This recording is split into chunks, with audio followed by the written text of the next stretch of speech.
और conductors Burari depot के।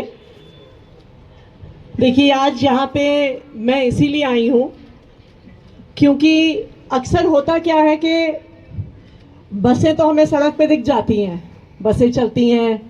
दिल्ली वाले रोज़ सुबह सुबह से उन बसों में चढ़ के कोई ऑफिस जाता है, कोई बिजनेस पे जाता है। एक तरह से जो हमारी डीटीसी बसें हैं वो दिल्ली की लाइफलाइन है।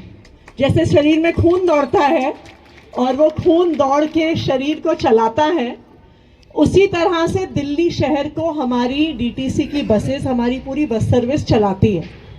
तो बसें तो हमें दिख जाती हैं, लेकिन उन्हें चलाने वाले अक्सर नहीं दिखते हैं, उनके चलाने वालों से हमारी बातचीत नहीं हो पाती है। तो आज यहाँ पे आने का मकसद यही था कि एक बार आप लोगों से भी बातचीत हो जाए कि आप लोगों को कोई समस्या है, कोई परेशानी है। क्योंकि अक्सर होता ऐसा है कि सचिवालय तक पहुंचने में आपको दिक्कत होती है, तो इसलिए हमने सोचा, मेरी संजीव जी से भी बात हुई, ट्रांसपोर्ट कमिश्नर से भी बात हुई, कि आपको हम तक अगर पहुंचने में दिक्कत हो रही है तो हम ही लोग आप लोगों के बीच में पहुंच जाते हैं आप लोगों की बात सुनने के लिए। सबसे पहले तो मैं सभी ड्राइवर्स और कंडक्टर्स को धन्यवाद कहना चाहूँगी, सभी दिल्ली वालों की तरफ से धन्यवाद कहना चाहूँगी, क्योंकि दिल्ली को आप लोग चलाते हैं। अगर एक दिन भी ड्राइवर कंडक्टर काम पे ना जाएं तो दिल्ली रुक जाएगी। चाहे बच्चे स्कूल जा रहे हों, चाहे लोग ऑफिस जा रहे हों, चाहे अपने बिजनेस के लिए जा रहे हों, चाहे किसी को डॉक्टर के पास जाना है, किसी को अस्पताल के पास जाना है, कि अस्पताल जाना है, सब लोग दिल्ली में एक जगह से दूसरी जगह पहुंच सकते हैं। तो आप लोगों की वजह से पहुंच सकते हैं, आप लोगों की मेहनत की वजह से पहुंच सकते हैं। तो एक दिल्ली की जो लाइफलाइन है उसको चलाने में आप लोगों का बहुत महत्वपूर्ण योगदान है। तो इस वजह से आज आपको सभी दिल्ली वासियों की तरफ से मेरा और हम सबका बहुत बहुत धन्यवाद। मैं ये भी जानती हूँ कि आप लोगों की कई बड़ी छोटी परेशानियाँ भी रही हैं, और खास करके यहाँ पे बुराड़ी वाले डिपो में कि 3 महीने के करीब मुझे भी पता है कि आप लोगों की सैलरीज नहीं आई थी, आप लोग काफ़ी परेशान थे। लेकिन एक चीज़ मैं आप लोगों को आश्वासन दिला सकती हूँ कि जितना आप लोग परेशान थे, आप लोगों की परेशानी से हम लोग आपसे ज़्यादा परेशान थे। और ट्रांसपोर्ट कमिश्नर साहब भी यहाँ पे मौजूद हैं। मुझे लगता है हम लोगों की, तब तो ये विभाग भी मेरे पास नहीं था, लेकिन मुझे लगता है कि मेरी प्रशांत जी से रोज़ बात होती थी, दिन में 2 या 3 बार बात होती थी। देखिए, हमें इस बात की इतनी चिंता नहीं थी, उसकी भी चिंता थी कि बसें सड़क पे नहीं चल रही हैं, लेकिन उससे बहुत ज़्यादा चिंता हमें इस बात की थी कि हमारे जो कंडक्टर और ड्राइवर भाई हैं उनको तनख्वाह नहीं मिल रही है और उनके घर चलने में दिक्कत हो रही है, इसकी हमें सबसे ज़्यादा चिंता थी। तो इस बारे में मैं आपको ज़रूर आश्वस्त करूंगी कि अगर आपको कभी भी कोई भी समस्या हो, कोई भी परेशानी हो, हमारे दरवाजे आपके लिए हमेशा खुले हैं। हम आपका जो योगदान है दिल्ली को चलाने में, हम उस योगदान को समझते हैं, और आपको कोई दिक्कत परेशानी हो ये हम कभी भी नहीं चाहेंगे। ये बात सही है। देखिए, आपको भी पता है कि दिल्ली सरकार में खासकर हमारे काम रोकने के, हमें परेशान करने के रोज रोज कई नए नए पैंतरे चलते हैं। लेकिन आपको ये भी पता है कि दिल्ली के आम लोगों की परेशानी दूर हो सके, उसके लिए कितना भी संघर्ष करना पड़े, हम लोग हमेशा संघर्ष करने के लिए तैयार होते हैं। तो इसलिए मैं सारे जो हमारे ड्राइवर और हमारे कंडक्टर भाई हैं, भाई और बहन दोनों हैं, उनको इस बारे में आश्वस्त करूंगी कि मुझे पता है आप परेशान रहे, 3 महीने तक सैलरी नहीं आई, और 1 महीने भी तनख्वाह नहीं आती है तो घर चलाना कितना मुश्किल होता है, ये मैं जानती हूँ।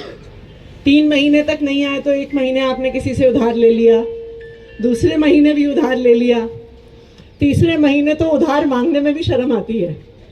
तो सैलरी ना आना बहुत परेशानी का कारण है, लेकिन जैसा मैंने कहा, हमारी ये पूरी कोशिश है कि फिर से ऐसी परेशानी आपको कभी ना हो, और आपको कोई भी परेशानी हो, मेरे दरवाजे हमेशा आप लोगों के लिए खुले हैं। हमारे यहाँ पे विधायक संजीव झा जी, वो भी अवेलेबल हैं, ट्रांसपोर्ट डिपार्टमेंट भी अवेलेबल है, आपको कभी भी अपनी कोई परेशानी बतानी हो। आप लोगों ने 2-3 मुद्दे हमें बताए। एक तो योगेश जी ने बताया कि ईएसआई नहीं मिल रहा है आप लोगों को। ईएसआई ना मिलने का कारण ये है, अभी मुझे कमिश्नर साहब बता रहे थे कि ईएसआई 15,000 तक की तनख्वाह के लिए मैंडेटरी है, उसके ऊपर मैंडेटरी नहीं होता, शायद आपकी तनख्वाह उससे ज़्यादा है। लेकिन जल्द ही एक नोटिफिकेशन आने वाला है कि 25,000 की तनख्वाह तक भी ईएसआई मैंडेटरी हो जाएगा। तो जल्द वो सुविधा भी ईएसआई की और पीएफ की आप लोगों को फिर से मिलनी शुरू हो जाएगी। शीतल जी ने कहा कि अभी आपको डीटीसी की क्लासेस, इसका क्या कर सकते हैं प्रशांत जी? ये कह रहे हैं कि बहुत दिनों से on board है, तो इनकी ट्रेनिंग को कुछ शॉर्ट टर्म या इनका कुछ, और ये पैसे का कुछ वो कर सकते हैं इनको कंसेशन, क्या रहता है?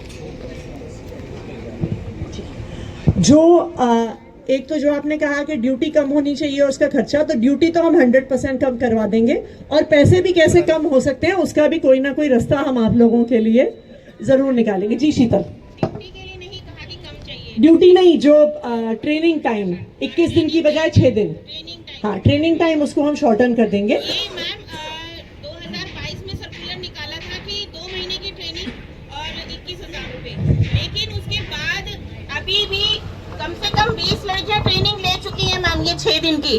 फिर जब हम गए तो उन्होंने ट्रेनिंग का सर्कुलर बढ़ा दिया कि ये 2022 का है, तो हमारे डिपो की 4 लड़कियां रुक गई इस वजह से ट्रेनिंग के लिए। उसका कोई समाधान हम निकाल देंगे। संजीव जी आप इनसे टच में रहिएगा, वैसे तो डिपार्टमेंट की तरफ से हम वो रहेंगे, आप हमारे विधायक जी से भी कांटेक्ट में रहिएगा, आपकी प्रॉब्लम का हम सोल्यूशन निकाल देंगे। मैम ये ट्रेनिंग की वजह से ना हम लोग 2 महीने ऑफ रोड रहे हैं मैम।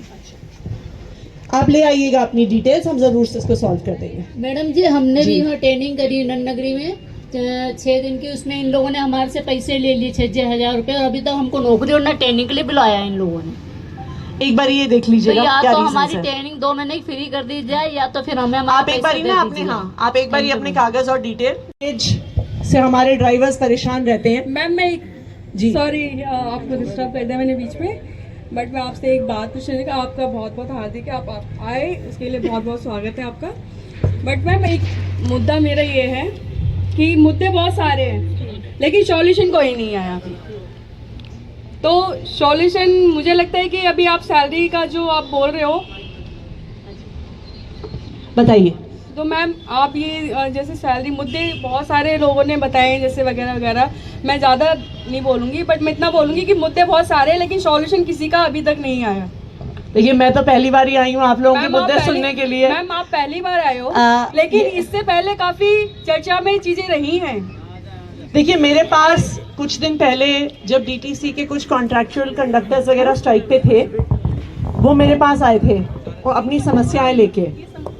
जिस दिन से वो लोग मेरे पास आए थे, उसी के अगले दिन से हमने उनके सोल्यूशन उनको देने शुरू कर दिए थे। जो महिलाएं पिंक डिपो पे नहीं ड्यूटी चाहती थी, उनको अगले दिन ही ट्रांसफर बैक मिल गया। अभी कई हमारे पास ड्राइवर्स कंडक्टर्स आए थे इस डिमांड के साथ कि हमें अपने घर के पास ड्यूटी चाहिए, उसके लिए भी हम सोल्यूशन निकाल रहे हैं। तो इसलिए आप इस बारे में अश्योर्ड रहिए। अगर हमें आपको समाधान नहीं देना होता तो हम आपके बीच में क्यों आते? मैं अपनी मर्जी से आई हूँ ना, इसीलिए आई हूँ कि अगर आप लोगों की बात आज सुनेंगे, देखिए सुनने से ही समाधान की शुरुआत होती है। अगर मैं आपको आज ये कह दूं कि आपने जैसे ही मुझे समस्या बताई मैं अभी हाथों हाथ समाधान कर दूंगी, तो ये मेरी तरफ से भी सच नहीं होगा, क्योंकि आप भी सरकारी तंत्र को जानते हैं। सब चीज को ठोक पीट के नियम कानून के अनुसार सही तरीके से करना जरूरी होता है, वरना वो वादा मेरी तरफ से भी झूठा हो जाएगा। इतना मैं आपको प्रॉमिस करके जा रही हूँ, जो भी आपने समस्याएं बताई हैं, इन सबका हम समाधान निकालेंगे और टाइम बाउंड तरीके से निकालेंगे।